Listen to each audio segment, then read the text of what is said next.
And exhale. You can do a nice little drag down. Hopefully you don't have to use the restroom. So nice deep breath in. And you're influencing the connective tissue. Keep going with the breath out. So on the exhale, you're doing the drag through the exhale. So that tightens it up? Gets you, allows you to go in deeper. Gotcha. In there. So that's that hiatus, the hole between where The esophagus and the esophagus stomach. goes through. You know, so you just, that's nice when people have reflux. It's nice to go in there and loosen up that area. So that's now what I'll need to do is just do a mini sit-up. Just yep, not even more, not even that much. Just yep. So now I'm going to just hold your breath for a second. Now I've tested her. I didn't go in here digging away like this without knowing that she could tolerate it. So I'm just creating a place to work. Now you can relax. Tolerate it? Mm-hmm. Okay. Just be sure. How are you doing your fingers when you're doing that? What's the like? Just try to be as broad as possible, but still be specific. So 3 fingers down. Okay. Yeah. So go ahead and go.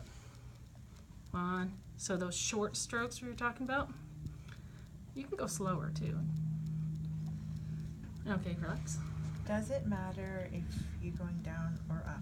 You're gonna go both ways. Both ways, okay. Because you'll get some of the conversation with the nervous system in this way, Okay. and then fibers will respond in a different way when going back up again, or a different layer. So then one last bit, we'll just go on down again. All right, that's basically we'll deal with this in a little bit. So we've treated in segments, and we know that the width is about here. So if you're trying to figure out where that width is, come across, create slack, and remember that fascia work we talked about where you're saying, all right, this fascia goes this direction, this fascia goes this direction, where's that, where are the neighborhoods meeting? That's your area. So you're separating rectus and the fascia. I'm just Associated. saying, all right, let's just, where are you? Yeah. Gotcha. Yep. I'm going to do a little myofascial release in that area. Yep. Now here, a lot of us don't like to have our pubic hair exposed because we have issues with that. All right, I get it. So what you can say is, what I need to do is just feel if there's tenderness at your pubic symphysis, and you're going to find that for me. So it's that bone right here. It's like when you have to go to the bathroom. Ooh. So if you wouldn't mind, could you find that bone for me? Especially if it's a guy, you know, it's like, all right. So here we are. Now what I'm going to do is I'm going to press on both sides. You're going to let me know which one's more tender or if they're both the same. So here's the center, and you look for just a dip, and that's where the cartilage is. And then you just go find attachments to the pubic tubercle. So try to use the same amount of pressure. So I'm going to start with the right, and then we'll check the left. Left is slightly more. All right. They're both very tender, but left is more. All right, and everyone's going to be tender pretty much. I haven't met a non-tender pubic tubercle yet. So while you're there, you might as well work a couple of those attachments. And So now what would the person have happening that you would do that? this is, so SI joint in the back, got it's a thing called sacrum and the SI joint. If it's shifted off a little bit, the other end, around the other side, it's the same bone. Pubic. Oh, duh. So you get a little bit torque, pull, twist. So any kind of inflexibility, you don't want it to be too flexible in this SI joint, but anything that's like stuck here and so out of place is going to be somewhat reflective on the other side. Could be that. And so in their separation of the pubic symphysis after childbirth, and for her, it could be a little bit of scar tissue just in the area that was inflamed when she had the surgery. But typically, we're all tender there a little bit, Pubic and you'll symphysis, feel yeah, it very right painful. here in I was your going to say, sacrotuberous where ligament. would you feel it? You'll feel it there. Let's see. Let me touch. That's where I tend to feel it. I tend to feel a lot of activity in that area, right at my hamstrings and my butt. And I do have it only on the side that I have some of the sciatica. Mm. So So really, What is that saying? There's stress on my SI joint. That makes a lot of sense. 'Cause See, I, really- after I had my son, I have a lot of problems with the hip, right at the hamstring attachment and around here too. And during my pregnancy, I had a lot of pain right at the pubic symphysis and a lot of, like, too much give almost. That is So something that makes I'm sense. not working out. Athleen is going to do the Marine Corps Marathon, and I'm working with her SI joint and her hamstring, and I have not worked her pubic symphysis. I haven't even thought about it. Check that out and Oh, see if you damn find it. where you end up. You let us know. Oh, well, that's phenomenal. Right. I can't wait So to. just thinking about, here's the bone. If there's dysfunction in the hip, it's also going to be reflected there. And heck, maybe it could be the cause of back here. I don't know. Body's all three-dimensional and put together in a very strange way we have yet to still understand. So I just try to remember those connections. What else would be tender? Infections,